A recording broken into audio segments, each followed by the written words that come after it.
The white K9 was already inside the burning barn before anyone understood he was running toward a miracle.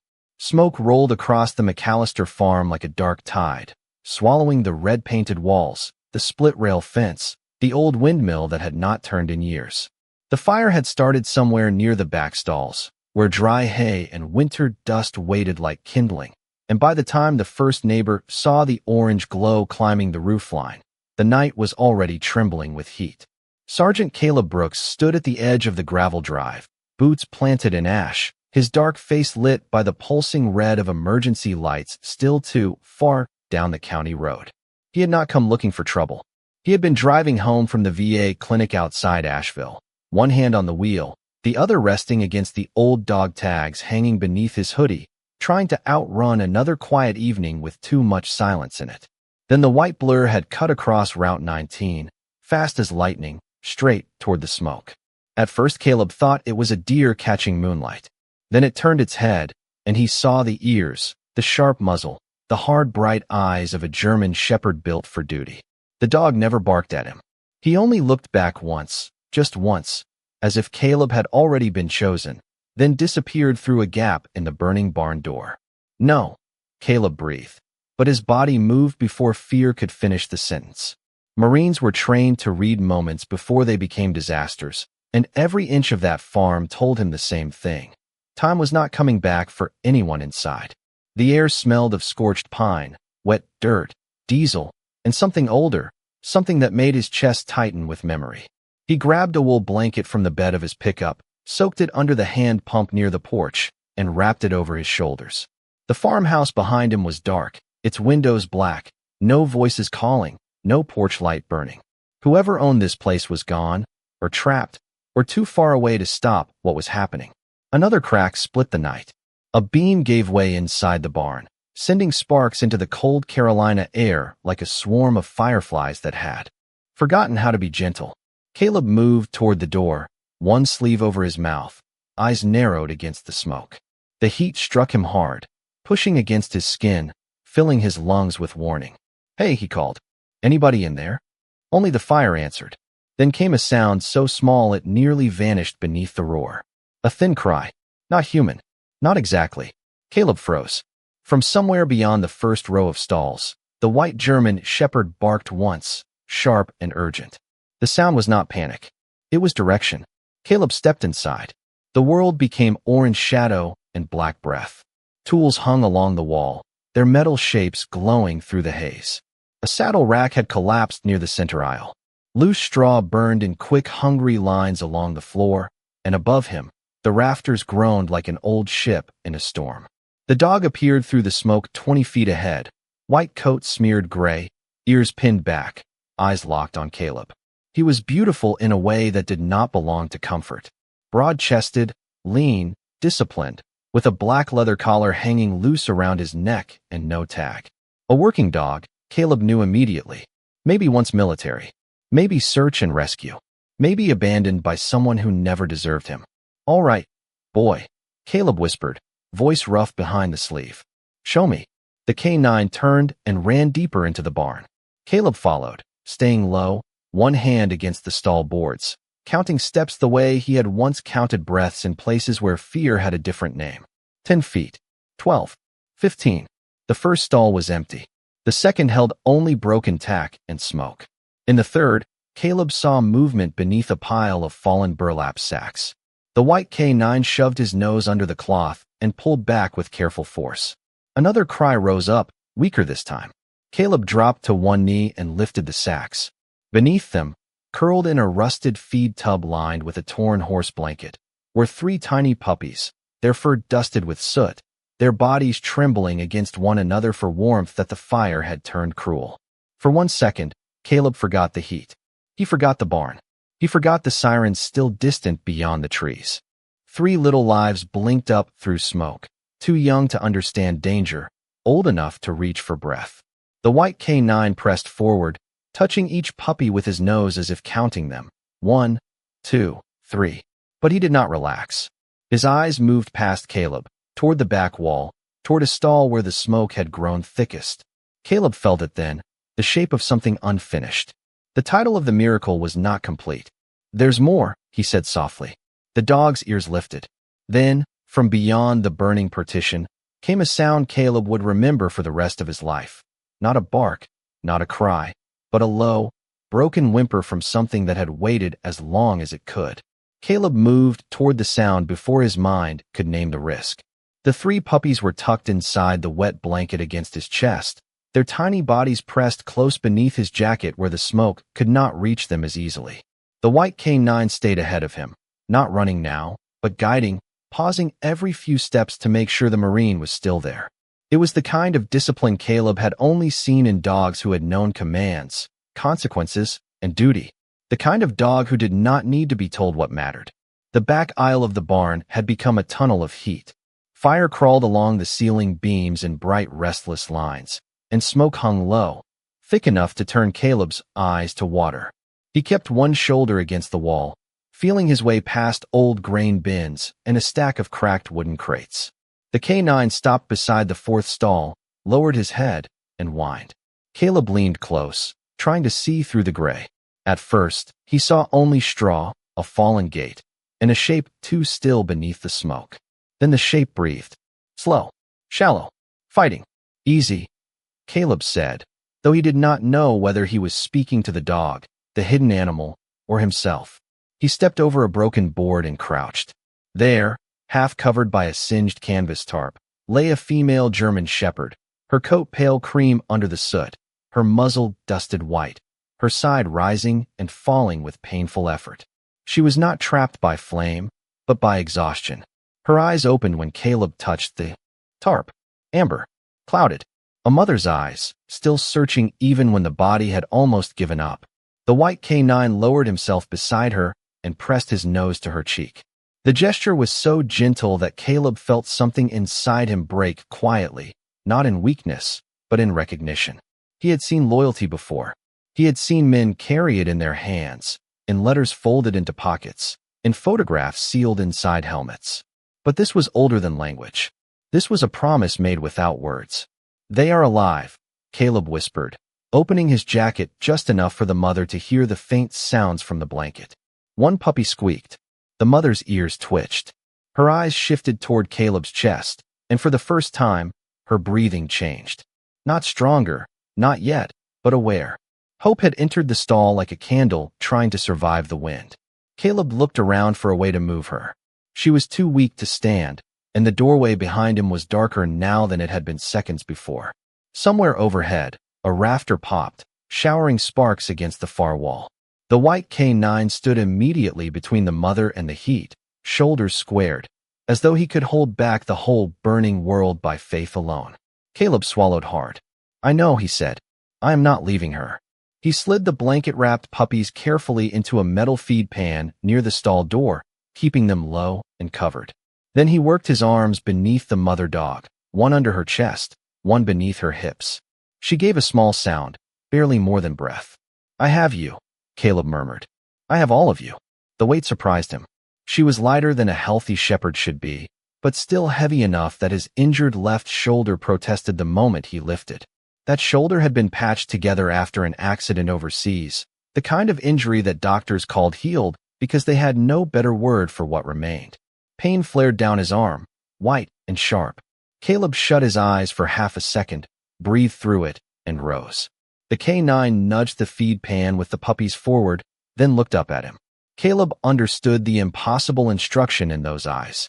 Save them too. He could carry the mother, or he could carry the puppies.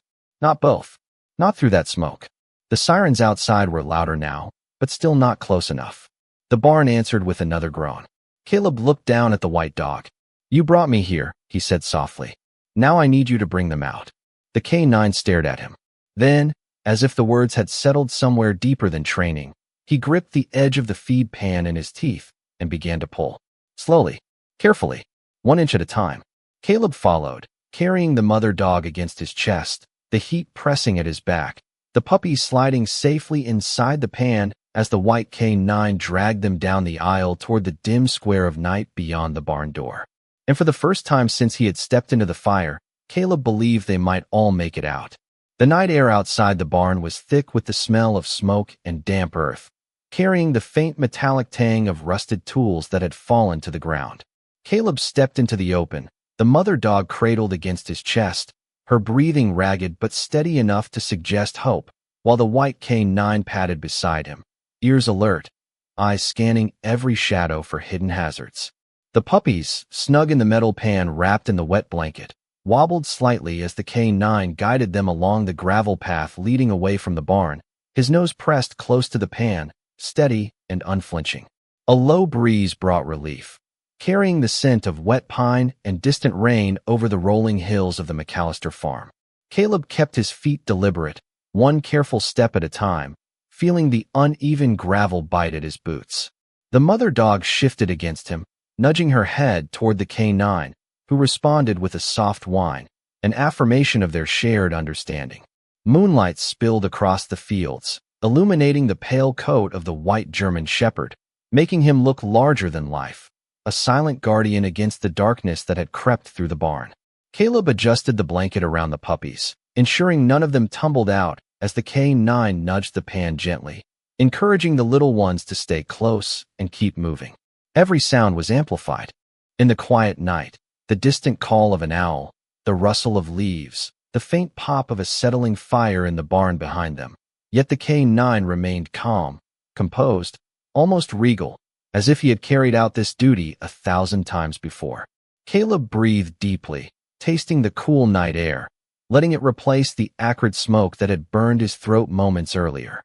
He thought of the first time he had met the white K9, months ago, when the dog had saved him during a routine training exercise, and now the roles were reversed in a way, with the K9 leading him to lives that demanded protection, not extraction. A soft shuffle drew his attention down the path. The puppies stirred, one letting out a tiny squeak, prompting the K9 to pause, nose dipping to ensure their safety before signaling forward with a short bark. Caleb followed, adjusting his hold on the mother dog, feeling the heat of her body through his jacket, a reminder that life had clung stubbornly to her even in the face of overwhelming odds. The gravel ended, giving way to the damp grass of a small clearing, where the moonlight pooled like silver liquid.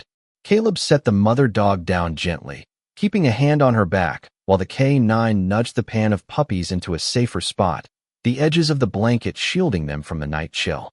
One puppy opened its eyes, amber glowing faintly in the moonlight, and the mother dog lifted her head, tail wagging slightly, responding to the presence of her young. The K9 sat back on his haunches, gaze sweeping the clearing, ensuring no unseen threat approached, his posture unyielding and steady, a quiet sentinel in a world that had just tested them all. Caleb knelt beside the pan, brushing damp straw from the puppies and murmuring soft reassurances, his voice low, measured, each word a lifeline connecting them to warmth and safety. He looked up at the white K9, who met his gaze and tilted his head slightly, amber eyes reflecting trust and an unspoken question. "What next, Sergeant?" Caleb smiled faintly, though fatigue pressed against his shoulders, and whispered back, "We keep them safe. All of them. Together." The air shifted slightly, a light wind sweeping across the clearing, rustling the edges of the barn roof, carrying with it the promise that whatever had been broken in the night could begin again. The K9 rose, circling the pan once, ensuring the puppies were settled, before returning to Caleb's side. The mother dog shifted again, resting her head gently on Caleb's knee, and for the first time since the night had begun, he felt the weight of relief, subtle, fragile, yet undeniably real. Shadows of the barn flickered in the moonlight, but the clearing felt like a sanctuary, a place suspended between fear and hope, where 4 lives, one man, one K9, one mother, and her puppies, had converged, held together by instinct, courage, and an unspoken bond that did not require words to be understood. Caleb breathed in slowly, letting the night settle around him, feeling the warmth of the mother dog against his chest, the soft sounds of the puppies stirring, and the steady presence of the white K9 beside him. And in that moment, the terror of the fire was behind them, and the quiet miracle of survival lay spread out under the stars, waiting for the dawn. The first rays of dawn began to spill across the clearing, casting a soft, golden glow that turned the dew on the grass into tiny, flickering jewels. Caleb stood slowly, muscles aching from the weight of the mother dog and the tension of the night, but his eyes held a quiet satisfaction. The K9 padded beside him, fur glistening with the faint moisture of morning, ears twitching at every distant sound, ever vigilant. The puppies, now huddled together beneath a corner of the blanket, stirred, stretching tiny limbs and letting out faint, tentative squeaks that spoke of life and resilience. Caleb carefully lifted the mother dog and moved her closer to the edge of the clearing, where the soil was firmer and the faint trickle of a creek offered a source of fresh water. He knelt to let her drink, her amber eyes watching him with trust, each breath more steady, more hopeful than the last. The white K9 stayed a few feet away, pacing slowly in a wide arc, nose to the ground, ears alert to every rustle of leaves, every snap of twig, ensuring that the area remained safe for the fragile lives he had let out of the barn. Caleb watched him, noting the precision and the care in every movement, understanding once again the depth of instinct that no training could ever fully instill. The sun climbed higher, painting the treetops with warm light, and shadows receded from the clearing, revealing the contours of the farm that had seemed so alien and threatening under the veil of smoke and night. Caleb set the mother dog down beside the puppies, letting her nuzzle each one, guiding them to a patch of soft grass that would cradle them until help arrived. He stepped back and took a deep breath, letting the air fill his lungs, the scent of pine, damp earth, and the faint smoke of the burned barn mixing into a perfume of survival and quiet triumph. The K9 approached the pan slowly, head lowered, letting out a soft whine that seemed like a question, and Caleb reached down to scratch behind his ears, feeling the warmth of the fur and the weight of shared responsibility. "Good boy," he murmured, voice calm, steady, carrying the authority of trust and gratitude. The mother dog licked his hand, and he smiled faintly, understanding that the bond forged tonight would linger far beyond the night, beyond the smoke and fear, into every moment they had ahead. Caleb pulled out his phone, not for pictures, but to call the local animal rescue, describing precisely the location and the condition of the animals, his voice measured and clear, ensuring they would arrive quickly to tend to the small, fragile bodies and the recovering mother. The K9 remained at the edge of the clearing, tail low, but eyes never leaving Caleb or the animals, as if he had taken an oath that nothing would disturb the fragile peace they had carved out from chaos. As the minutes passed, the mother dog lay down with the puppies nestled against her, a gentle warmth radiating from her body, and Caleb sat beside them, arms resting on his knees, head tilted slightly, observing the rise and fall of small chests, the flicker of ears, the tentative blinking of amber eyes. Every breath felt like a victory, every movement a testament to the persistence of life, the unspoken partnership between a man and his K9, and the fragile creatures who had survived through instinct, courage, and the quiet miracles of a single, unwavering dog leading them to safety. The clearing, once a stage of smoke and fear, now hummed with the low symphony of life returning. Caleb reached down again to touch the K9's shoulder, feeling the taut muscles beneath the fur, the heat of a living heartbeat that had guided him through the night. The K9 looked back once, eyes meeting Caleb's, and in that glance was a silent conversation, the recognition of duty completed, of lives preserved, of trust honored. Caleb exhaled slowly, letting the tension drain, and for the first time since arriving at the farm, allowed himself a moment of quiet, letting the sunlight, the cool morning breeze, and the subtle movements of the mother and her puppies wash over him. The barn behind them smoldered faintly, a reminder of the night's peril, but in the clearing, there was life, and there was hope, and there was a profound understanding that in the partnership between human and dog, courage was measured not in grand gestures, but in the steady, deliberate steps taken to protect those who could not speak for themselves. The K9 settled down beside the pan, body low but attentive, eyes scanning the horizon, while Caleb, still kneeling, whispered softly, as if for the animals as much as for himself, "We are going to be all right." The rescue van arrived just after sunrise, its tires crunching over the gravel drive with a sound that seemed too ordinary for a morning like this.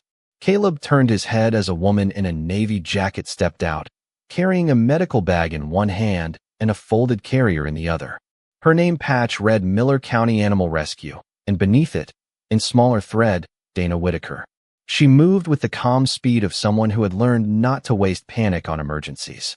Behind her came a younger volunteer with towels, warm packs, and a soft voice that never rose above the wind. Caleb lifted one hand to guide them toward the clearing, but the white K9 stood first. His body shifted between the rescuers and the mother dog, not aggressive, not wild, only certain. Dana stopped at once. "That is all right," she said gently, lowering herself a little without staring him down. "You did your job, big guy. We are here to help." The K9 watched her for a long second, his pale coat streaked with soot, his chest rising and falling under the weight of all he had carried through the night. Caleb stepped beside him and rested 2 fingers against his collar. "Easy," he murmured. "They are friends." The dog's ears flicked. Slowly, he stepped back. It was not surrender. It was permission. Dana knelt beside the mother shepherd and placed a careful hand near her shoulder, reading the breath, the pulse, the tired eyes that followed every tiny sound from the puppies. "She is weak," Dana said, "but she is fighting." Caleb nodded, though something in his throat made words difficult. The volunteer lifted each puppy one by one, wrapping them in clean towels, checking paws, noses, bellies, each small body making soft, uncertain sounds against the morning cold. The mother dog tried to raise her head. Caleb placed his hand near her muzzle. "They are right here," he said. "Nobody is taking them away from you." The white K9 came closer then, pressing his nose to the edge of the towel bundle, counting again with the same solemn devotion. 1, 2, 3. But when Dana moved the old tarp from beneath the mother, something caught the light. Not metal from the barn, not a nail or hinge. A small leather strap, half hidden in the soot, attached to a faded canvas pouch. The K9 stiffened immediately. Caleb noticed. "What is it, boy?" The dog lowered his nose to the pouch and gave one short whine. Dana looked at Caleb. "Does that belong to you?" He shook his head. He picked it up carefully, brushing ash away with his thumb. The pouch was weathered, its edges cracked from age, but the snaps still held. Inside was a folded photograph sealed in a cloudy plastic sleeve, a worn rabies certificate, and a military-style identification tag so scratched that Caleb had to tilt it toward the sun to read the letters. The name was not the mother dog's. It was not the puppies. It said Casper, white German shepherd, search and rescue candidate. A county number followed, then a date nearly 2 years old. Caleb looked at the K9. "Casper," he said softly. The dog's ears lifted. His whole body changed. Not much, just enough. The way a forgotten name can reach a soul before memory has time to defend itself. Caleb felt the air leave his chest. "That is you." Dana leaned closer, her expression tightening with recognition. "Wait," she said. "I remember that case. There was a flood east of here after the spring storms. A retired handler lost a white shepherd during an evacuation. We searched for weeks." Caleb stared at the dog, at the soot on his muzzle, at the quiet strength still holding him upright. "He has been out here since then?" Dana did not answer right away. The silence did. The burned barn crackled faintly behind them, giving off thin ribbons of smoke that curled into the gold morning. Caleb looked at the old farmhouse again, at its dark windows, its empty porch, its unanswered rooms. This dog had not simply found puppies in a fire. He had found a family in the place where his own had disappeared. He had run into the flames not as a stray chasing noise, but as a guardian answering a call only he could hear. Dana slid the mother shepherd onto a padded stretcher with the puppies tucked close beside her, and Casper followed every movement with careful eyes. When the volunteer carried the puppies toward the van, Casper walked at her heel. When Dana lifted the mother, he moved beside the stretcher. Caleb followed behind them, holding the old pouch in his hand like a message pulled from the ashes. Near the van, Dana paused. "Sergeant, he may have an owner somewhere." Caleb looked down at Casper. The dog looked back, tired but steady, as if he had already chosen the next mile. Caleb swallowed. "Then we find them," he said. "And until we do, he does not walk alone." The animal clinic sat 12 miles from the McAllister farm, tucked beside a two-lane road where the morning fog still rested low over soybean fields and split-rail fences. The sign out front read Willow Creek Veterinary Center, its white letters worn by years of summer heat and mountain rain. Caleb followed the rescue van in his pickup, keeping both hands on the wheel, though his eyes kept drifting to the van ahead, where Casper rode close to the mother dog and her puppies as if distance itself were a threat. The sun had fully risen now, pale and soft behind the clouds, spreading a careful light over the foothills outside Asheville. It was the kind of morning that made ordinary people believe the world had started clean again. But Caleb knew better. Some nights followed you into daylight. When the van pulled up to the clinic, Dana stepped out first and opened the rear doors. Casper emerged slowly, stiff from smoke and exhaustion, but his head came up the moment he smelled antiseptic, clean towels, and the nervous scent of other animals waiting behind glass. The mother shepherd was carried inside on the stretcher, the puppies bundled close in a warming carrier. Casper followed until a vet tech gently held up a hand. "He can wait here for just a minute." The white dog did not growl. He did not lunge. He simply planted his paws on the tile and refused to move. Caleb, standing beside him with ash still on his sleeves, understood that refusal better than any command. "He stays where he can see them," Caleb said. His voice was quiet, but it had the weight of years behind it. A gray-haired veterinarian stepped through the exam room door, reading the room in one breath. "Then he stays," she said. "I am Dr. Helen Marsh. Bring them in." Inside, the room filled with gentle urgency. Towels unfolded. Warm oxygen hissed softly through a small tube.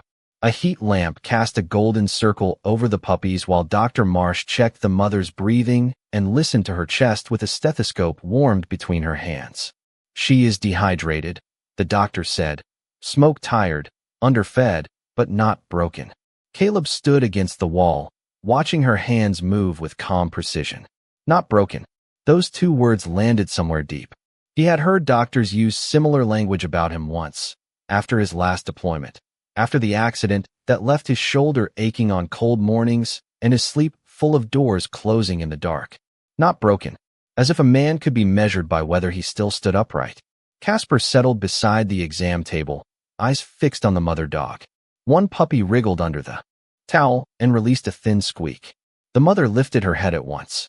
Casper leaned forward, nose almost touching the edge of the carrier, and made a sound so low it was nearly a prayer. Dr. Marsh glanced down. "He is not their father, is he?" Dana shook her head. "We do not know what he is to them." Caleb looked at Casper, at the soot dried into the white fur, at the old collar that had no tag but carried the weight of a life before this one. "He is the reason they are breathing," Caleb said. For a while, no one spoke. Machines hummed quietly. Outside the small window, a flag near the clinic entrance stirred in the breeze. Dana stepped beside Caleb and held up the old canvas pouch. "I made a few calls on the way over." Casper belonged to a retired search and rescue handler named Walter Reed. Not the hospital, the man. 71 years old. Former firefighter. He lived along Fletcher Creek. Caleb looked over. "Live?" Dana's expression softened. His cabin was damaged in the flood 2 springs ago. Walter was rescued, but Casper vanished during the evacuation. The county listed him missing. Walter moved into an assisted living home near Hendersonville after that. Casper's ears twitched at the name Walter, just slightly. Caleb saw it. So did Dana.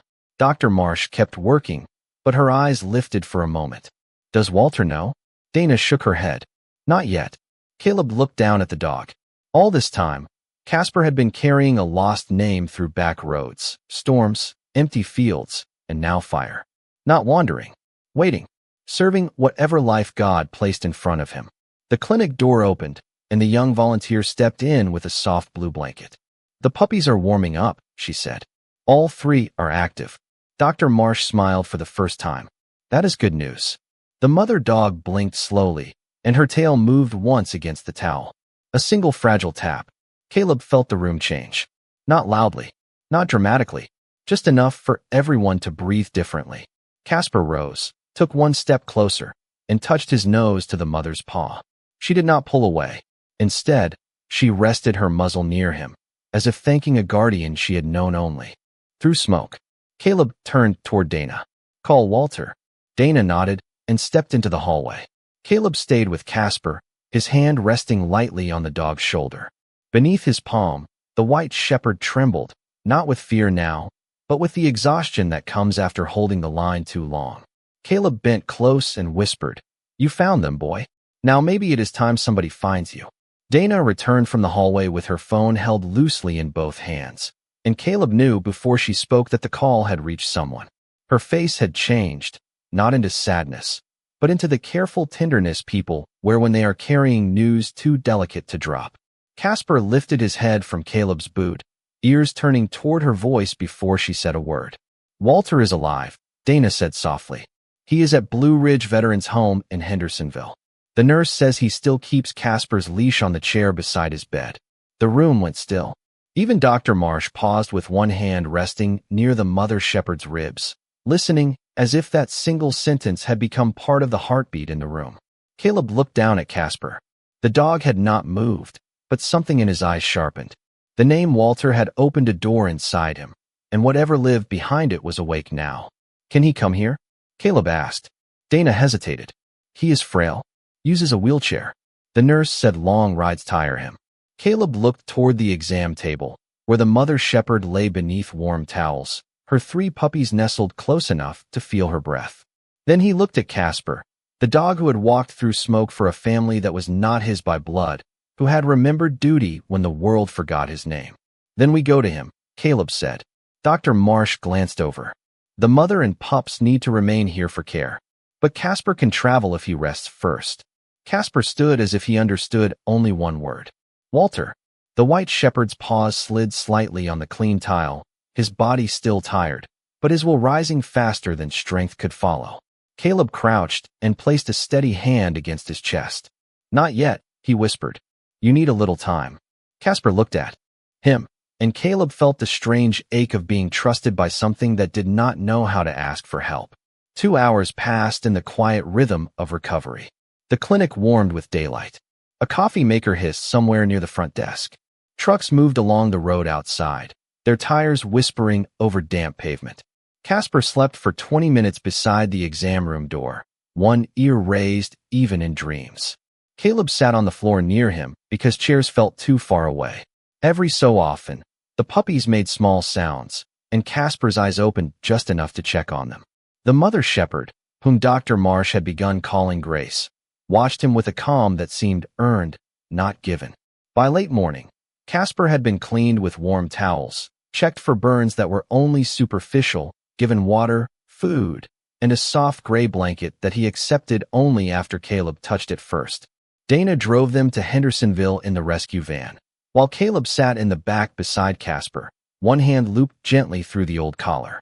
The road curved through the Blue Ridge foothills, past churches with white steeples, gas stations waking under fluorescent lights, and fields where mist lifted in pale ribbons. Casper pressed his nose near the window seam, breathing in every passing mile as though the scent of the world might lead him home faster than wheels could. Caleb watched him and thought of men he had known who returned from service carrying invisible addresses inside them, places they needed to reach before they could believe they had survived. Blue Ridge Veterans Home stood on a quiet hill above a maple grove, its brick walls softened by ivy and age.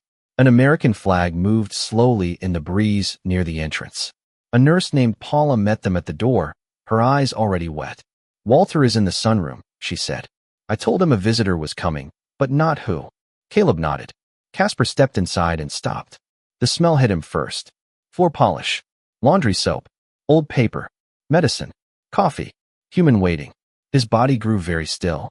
Then, from somewhere down the hallway, came a voice, thin with age but unmistakably alive. Who was that walking so heavy, Paula? Casper's. Ears rose high. His breath caught. Caleb felt the leash tighten in his hand, not from force, but from recognition. They entered the sunroom slowly. Walter Reed sat beside a window in a navy cardigan, his silver hair combed back, his hands resting on a faded leather leash coiled in his lap.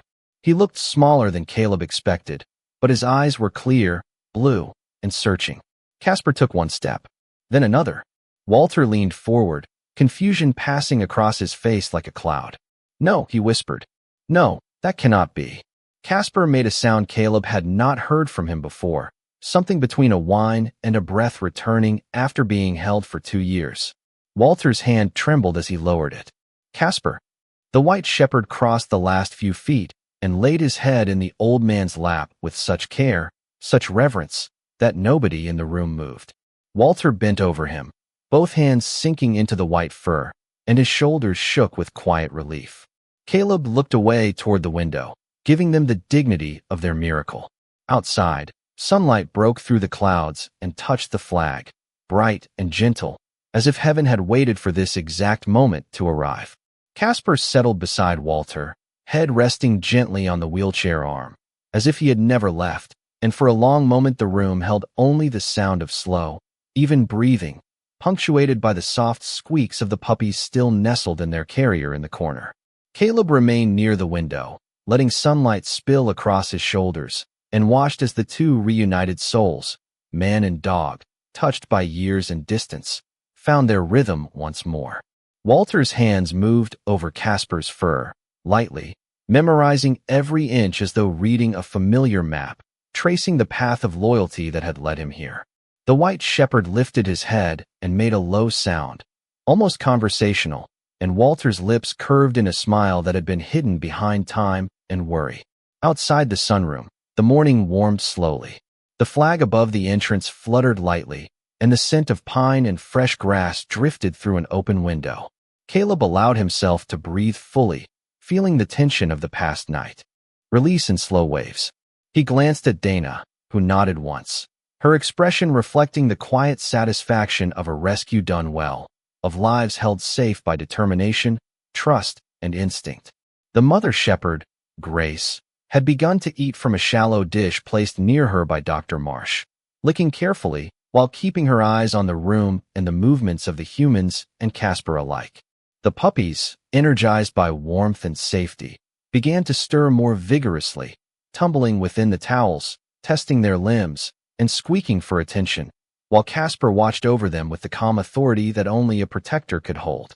Caleb knelt beside the white shepherd, gently scratching behind his ears, feeling the taut muscles beneath the soft coat and the lingering heat of exertion from the night's ordeal. "You did good," Caleb murmured, voice low but steady, as if speaking to a soldier who had completed a mission beyond expectation. Casper's eyes, amber bright in the morning light, met Caleb's for a long instant, and Caleb felt the silent understanding pass between them, the acknowledgement of courage, of guidance, of lives preserved. Walter adjusted slightly in his wheelchair, his hands still resting on Casper, and whispered, "I thought I had lost you forever." Casper pressed his nose against Walter's palm, his body relaxed, and the small motion seemed to carry all the words they had both not spoken for 2 years. Caleb turned to watch Grace sniff carefully at the puppies, nudging them gently with her nose, as if confirming they were all accounted for, each tiny body safe under the warm blankets.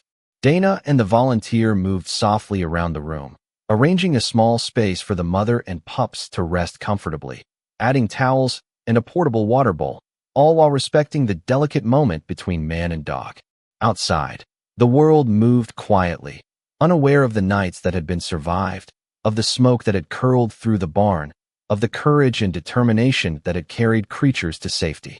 Casper rose slowly, circled once around Walter, then returned to his place beside him, laying his head gently against the man's knee. Caleb knelt lower, adjusting the blanket near the puppies, and felt the faint warmth radiate from the group, a subtle reminder of the fragile miracles that existed in ordinary mornings when life, loyalty, and love aligned. Light from the window shimmered across the floor, casting long, soft shadows of the dogs and the man, the puppies and the blankets, and for a moment, everything in the room seemed suspended in a fragile, golden calm. Caleb exhaled slowly, letting the quiet settle, hearing only the soft hum of the heater, the distant traffic, the faint cooing of birds outside, and the occasional tiny squeak of a puppy testing the boundaries of the blanket. Walter's fingers ran once more through Casper's fur, careful, tender, reverent, and Casper responded with a soft nudge, a single paw on the arm of the chair, a gesture of reassurance, of presence, of unwavering devotion. Caleb looked around the room, seeing the collective breathing of humans and animals in unison, feeling the weight of the night lift slightly with each steady inhalation and exhalation, and he realized that the quiet miracles of life were often small, unspoken, and anchored in moments like this: a dog returning, a man reunited, puppies safe, in a world that had been tilted toward hope, if only for a fragile, golden morning. The sun had climbed higher over the Blue Ridge foothills, casting long, soft shadows through the windows of the veteran's home, and in that light, the room held a quiet dignity, a stillness earned by the trials of the night before. Casper lay curled beside Walter's wheelchair, his head resting gently on the man's lap, eyes half closed but alert, listening for the slightest stir from the puppies and the mother shepherd, who were safely tucked into a padded kennel Dana had set up in a sunlit corner of the room. Caleb remained nearby, seated on a low stool, watching the soft rhythm of the scene, feeling the warmth of the morning and the gravity of the reunion settling over them like a blanket. Walter reached down, stroking Casper's back slowly, one hand tracing the white fur and the faint smudges of soot that still clung to him from the night's ordeal. Each stroke was measured, deliberate, and filled with gratitude that went deeper than words could reach. The mother shepherd, Grace, lifted her head and let out a soft whine, not from fear, but from the desire to acknowledge her pups and the man who had kept her and her family alive through smoke and night. The puppies, small and warm against the blankets, began to move with more certainty, their tiny legs pushing against the soft padding, eyes blinking at the light and the new sounds of voices and footsteps. Casper shifted slightly, raising his head, ears twitching, tail flicking once in a slow, deliberate arc as if to survey his family and ensure that nothing threatened their fragile peace. Caleb exhaled slowly, taking in the scent of clean towels, warm fur, and the faint traces of antiseptic, the combination grounding him in the reality that danger had passed, and life continued with its quiet miracles.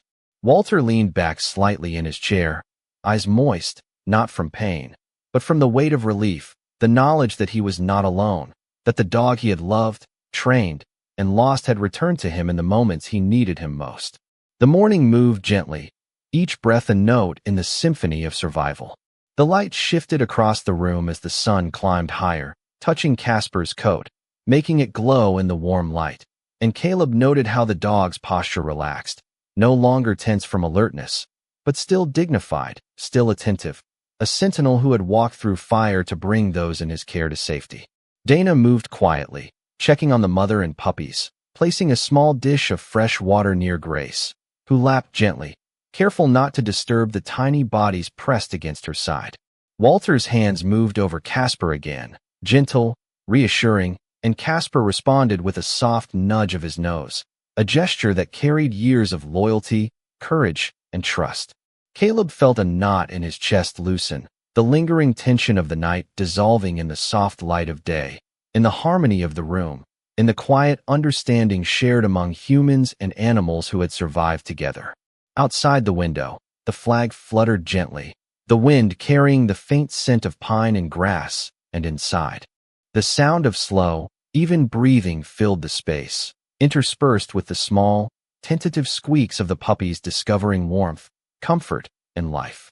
Casper lifted his head once more, eyes scanning the room, then settled again, placing his chin carefully on Walter's hand, as if to affirm the bond that had led them here, that had carried them through smoke, fire, uncertainty, and fear.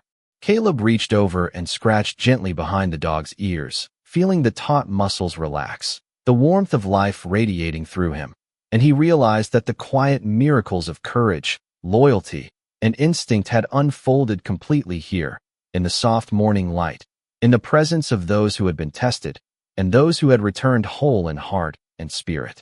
Grace lay down with the puppies pressed against her, her breathing deepening.